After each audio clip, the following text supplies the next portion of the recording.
না বলে শ্বশুর বাড়িতে মেয়েকে চমকে দিতে এসে নিজেই চমকে গেলেন সুছন্দা।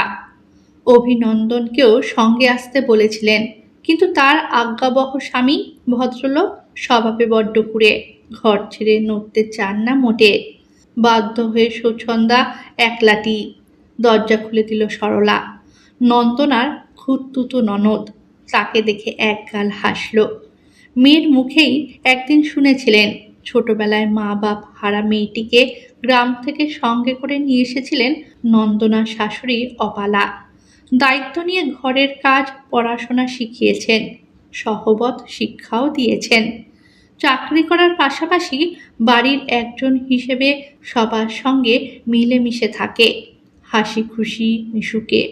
বিয়ের আগে এক দুবার দেখেছেন, সব সময় তাকে হাসি মুখে আপ্যায়ন করেছে। দেবতনুদের যৌথ পরিবার জানতে পেরে বিয়ের সময় বেশ একটু ভয় পেয়েছিলেন তিনি। হবু জামাই হিসেবে বছর তিনেক ধরে দেবতনুকে চিনলেও যৌথ পরিবারের জটিল সমীকরণ, পারস্পরিক সৌহার্দ্যের অভাব, মানসিক অশান্তির ছবি তাকে ভাবিয়েছিল। বিয়ের পর নিজেও তো এই রকম পরিস্থিতির মধ্যে দিয়ে গেছেন। শেষে তার অভিযোগে বিরক্ত হয়ে অভিনন্দন ঘর ছেড়েছিলেন, পোস্টিং নিয়েছিলেন দূরে।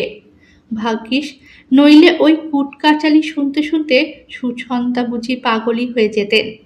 এরপর মেয়েকে আবারও ওই পরিস্থিতির মধ্যে দিয়ে যেতে হলে বেশ কয়েকবার বুঝিয়েছিলেন আলাদা সংসার পাততে, নিজের উদাহরণও দিয়েছিলেন। পালা পার্বণে না হয় এসে সবাইকে, কিন্তু বললেই বা কি? অপর পক্ষের শোনার ইচ্ছেও তো থাকতে হবে। মেয়ে যে তার বাপের মতোই জেদি আর একগুঁয়ে। নতুন বউয়ের ভালোবাসার অভিমান দেখিয়ে বাপকে মানানো গেলেও আধুনিক ভাবনায় বিশ্বাসী মেয়েকে মানানো এমন সাধ্য কি আছে তার? কথা আর খাটল কোথায়?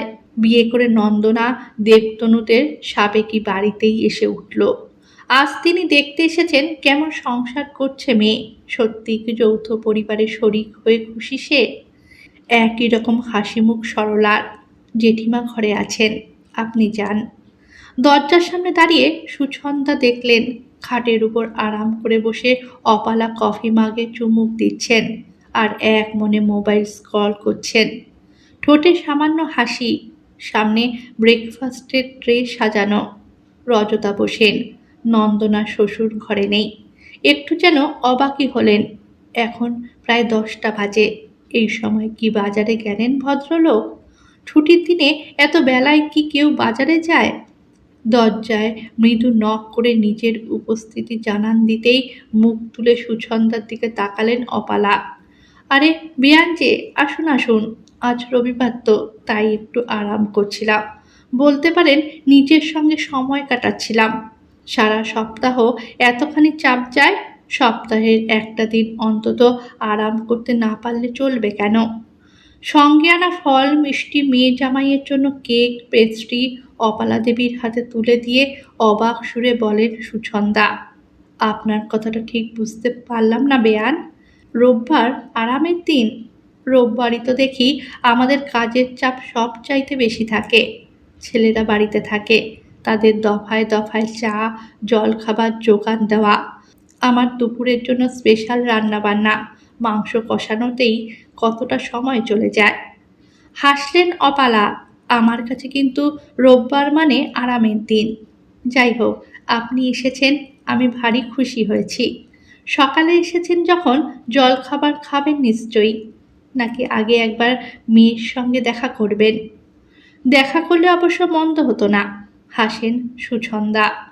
ওর জন্যই তো সকাল সকাল দৌড়ে আসা। কতদিন চোখের দেখা দেখি না মেয়েটাকে। কাল রাত থেকেই মনটা বড্ড উতলা হচ্ছিল, তাই সময় নষ্ট না করে চলেই এলাম। কাল রাতে যখন ফোনে কথা হচ্ছিল তখনই ভেবেছিলাম জানাবো, কিন্তু পরে মনে হলো না থাক, একেবারে সকাল সকাল পৌঁছে সারপ্রাইজ দেব। হঠাৎ আমায় দেখলে কী যে খুশি হবে। তা তো বটেই, মায়ের মতো কেই বা হয়, মা যে সন্তানকে বুক দিয়ে আগলে রাখে। আপনি বসুন। একটু কিন্তু কিন্তু করে বলেন অপালা। আসলে কি বলুন তো বেয়ান, আমার বৌমা মানে আপনার মেয়ে এখন ঘুমোচ্ছে। কাল রাতে ওয়েব সিরিজ দেখতে দেখতে ৩টে বেজে গিয়েছিল তো। এক্ষুনি ওর ঘরে গেলে বেচারির কাঁচা ঘুমটা ভেঙে যাবে। তার চাইতে আমার এখানে বসেই আরাম করে ব্রেকফাস্টটা সেরে নিন। 11:30 নাগাদ নন্দনা নিজেই উঠে পড়বে। সারা সপ্তাহ অফিসের দায়িত্ব সামলায়, ছুটির 2টো দিন একটু রিল্যাক্স না করলে চলে? অবাকের চরম সীমায় পৌঁছে গেলেন সুছন্দা। বেলা 11:30টার সময় মেঘ ঘুম থেকে উঠছে, অথচ শাশুড়ির কিছু বলার নেই। তিনি সেটা সমর্থন করছেন হাসি মুখে। এমনটাও সম্ভব? তার উঠতে আধ ঘন্টা দেরি হলে শ্বশুরবাড়িতে হাঙ্গামা বেঁধে যেত। কিন্তু দুপুরের রান্নার দায়িত্বে কে? আসার সময় দেখলেন সোফায় বসে হাতে ফোন নিয়ে সরলা কী সব যেন খুটখাট করছে। বাকি থাকে বড় যা পলা, সেও তো বাপের বাড়ি গেছে বলে মেয়ের মুখে শুনেছিলেন। কিন্তু সরাসরি তো আর প্রশ্ন করা যায় না। মেয়ের কাছ থেকে পরে ব্যাপারটা জেনে নিতে হবে। মুখে প্লাস্টিক স্মাইল ঝুলিয়ে বেডরুমে রাখা সিঙ্গেল সিটার সোফায় বসলেন তিনি। ততক্ষণে অপালা দেবীর ফোন করা শেষ। ঠিক তার 10 মিনিটের মধ্যে অ্যাপ্রন পরিহিত দেবতনু হাজির। হাতে ধরা কাঠের সুদৃশ্য ট্রেতে স্যান্ডউইচ, অমলেট আর ধুমায়িত কফি। হাসি মুখে বলল সে, আপনার জন্য মা। দুপুরে যদি বিশেষ কিছু খান এখনই একটু বলে দেবেন। ট্রেখানা টেবিলে নামিয়ে রাখে সে। হাঁ করে জামাইয়ের দিকে তাকিয়ে রইলেন সুছন্দা। যা দেখছেন ঠিক দেখছেন কি? তবে কি জামাই তার জন্য ব্রেকফাস্ট বানিয়ে নিয়ে এলো? আরে বেয়ান, আসুন তাড়াতাড়ি। কফি বা অমলেটের মধ্যে একটা ঠান্ডা হলেই খাওয়ার মজা নষ্ট। এমন আন্তরিক আহ্বান প্রত্যাখ্যান করার সাধ্যি জারি থাক, মেয়ের মা বাপের অন্তত থাকে না। কাজেই সুছন্দা ঠোঁটে হাসি সাটিয়ে উঠে গেলেন অপালার কাছে। একসঙ্গে 2 বেয়ান সকালের জলখাবার খেতে বসলেন। ছুরি দিয়ে অমলেট কেটে কাঁটা দিয়ে মুখে তুললেন অপালা। স্পেশাল কি খাবেন আজকে একটু বলে দিতে পারতেন। রোজ রান্না করে না তো, সময়টা ওদের একটু বেশিই লাগে। মা তুমি এত সকালে? দুজনেই দেখলেন চোখ মুছতে মুছতে নন্দনা ঘরে ঢুকছে।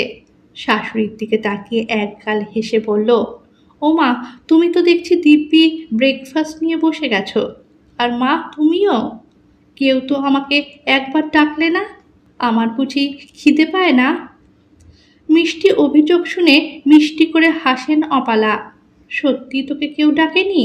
দেবতনু না ডাকলে এত তাড়াতাড়ি উঠিস তুই? প্রতি রোববার তো 11:30টাতেও চোখ রগড়ে উঠে আবার শুয়ে পড়ার আবদার জুড়িস। লজ্জা পেয়ে হেসে ফেলে নন্দনা। চেয়ে দেখে দেবতনু ঢুকছে। ট্রেতে সাজানো কর্নফ্লেক্স, দুধ আর ড্রাই ফ্রুটস। যত্ন সহকারে টেবিলের ওপর সুখাদ্রের ট্রেখানা রেখে হাসল। তোমার আবার কোনো স্পেশাল ডিমান্ড আছে নাকি? থাকলে তাড়াতাড়ি বলো। বাবা এখনো ব্রেকফাস্ট করেনি। খেয়েই দুজনকে কোমর বেঁধে দুপুরের রান্নায় লাগতে হবে। দাদা থাকলে দাদাও হাত লাগাতো। আজ বেচারা শ্বশুর বাড়ি গেছে বৌদিকে আনতে। বিকেলে আমাদের সাপ্তাহিক ফ্যামিলি ডিনার। সবাইয়ের উপস্থিতি থাকা বাধ্যতামূলক। কাল ইলিশ এনেছিলে না, একটু ভাপা করবে? অনেক দিন খাইনি। আর থাকতে পারেন না সুছন্দা। পরিবেশ পরিস্থিতি ভুলে সাধের জামাইয়ের ক্লান্ত মুখের দিকে তাকিয়ে স্নেহের সুরে বলে ওঠেন, তুমি একটু বিশ্রাম করো বাবা। 2টো তো মোটে ছুটির দিন। আজ যখন আমি এসেছি সব করে দিচ্ছি। দুপুরে তোমরা কটায় খাও? তা বললে তো চলবে না মামুনি। আমাদের এই বাড়িতে সবটাই নিয়মের নিগড়ে বাঁধা। আর এই নিয়মের রচয়িতা আমার মা জননী। রোববারের সব দায়িত্ব ছেলেদের। তুমি বিশ্রাম করো। দুপুরের খাবার সময় মতো টেবিলে হাজির হয়ে যাবে। ছুটির দিনটায় ছেলেরা হাত পুড়িয়ে রান্না করবে, সেটা আবার হয় নাকি? উচিত কি সেটা? রোদে জলে পুড়ে অফিস করে সারা সপ্তাহ খাটবে, তারা আবার ছুটির দিনটাতেও বাড়িতে একটু বিশ্রাম পাবে না? এই কেমন অত্যাচার? তুমি বিশ্রাম নাও বাবা, আমি সব করে দিচ্ছি। মজার সুরে বলে ওঠে দেবতনু। দেখছো নন্দু, মামুনি আমায় কত ভালোবাসে। উনি যেটা 10 মিনিটে বুঝে গেলেন, তুমি আজও বুঝলে না। আমারও কষ্ট হয়, ঘাম ঝরে। তুমি তো শুধু রোববারের সকাল দুপুর দেখছো মামুনি। আমার মা বউয়ের কাছে সুযোগ থাকলে বাকি দিনগুলোতেও রান্না করাতো। মাঝে মধ্যেই রাতের রান্নার সহকারী হতে হয় আমাকে। বয়সের দোহাই দিয়ে আজকাল বাবা দিব্যি হাত তুলে নিয়েছে। আর দাদার শপ থেকে ফিরতে অনেকটাই রাত হয়। ছাই ফেলতে ভাঙা কুলো আমি। ভাবুন একবার একাকী 3 মহিলার হুকুম তামিল করা চারটিখানি কথা। মুচকি হাসে দেবতনু। অতিরিক্ত দায়িত্বের ভারে তাকে দুঃখী বলে মনে হয় না।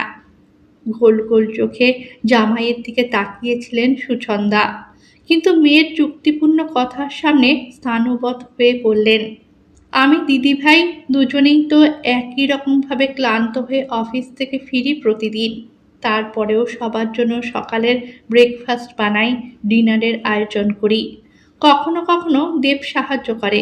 ক্লান্ত তো সবারই লাগে, কিন্তু নিয়ম মেনে রান্না করতে হয়, খেতেও দিতে হয়। তাই মা আমাদের বিশ্রামের জন্য এই নিয়ম চালু করেছেন। দুদিন ছুটির শনিবারের দায়িত্ব আমার, দিদিভাইয়ের আর মায়ের। রোববারের দায়িত্ব বাবা আর 2 ছেলের। বুঝলে এবার? হাসলেন অপালাও। বুঝলেন বেয়ান? ওয়ার্কিং ডেতে বাড়ির ছেলেদের রান্নার দায়িত্ব দিলে ছড়িয়ে লাট করবে। আমাদের মতো অত তাড়াতাড়ি তো ওরা সব কিছু পারে না। অফিসে বেরোনোর সময় নোংরা কিচেন দেখলে মনের অবস্থা যা হয়, তার চাইতে এই ভালো। বিয়ের পর ওদের বাবা আস্তে ধীরে শিখেছে। আর 2 ছেলেকে আমি ছোট থেকেই বাইরের পাশাপাশি ঘরের কাজও শেখানোর চেষ্টা করেছি। মৃদু হাসল দেবতনু। রান্নাবান্না নিয়ে চিন্তা করবেন না মা। দুপুরে একবার টেবিলে বসে দেখুনি না। মায়ের তামিল তো খুব একটা খারাপ রাঁধি না কিন্তু। জামাইয়ের হাতের সর্ষে পোস্ত দিয়ে ইলিশ ভাপা খেতে খেতে তৃপ্তির হাসি হাসলেন সুচন্দা। নিজে পারেননি তো হয়েছে কি? মেয়ে তো পেরেছে, পেরেছে উপযুক্ত জীবনসঙ্গী খুঁজে বের করতে। একজন মায়ের জন্য এর চাইতে তৃপ্তির আর কী বা হতে পারে? ছোটবেলায় শোনা বহুল প্রচলিত প্রবাদের অর্থ আজ যেন তার কাছে স্পষ্ট হয়ে ওঠে। সংসার সুখের হয় রমণীর গুণে, গুণবান পতি যদি থাকে তার সনে।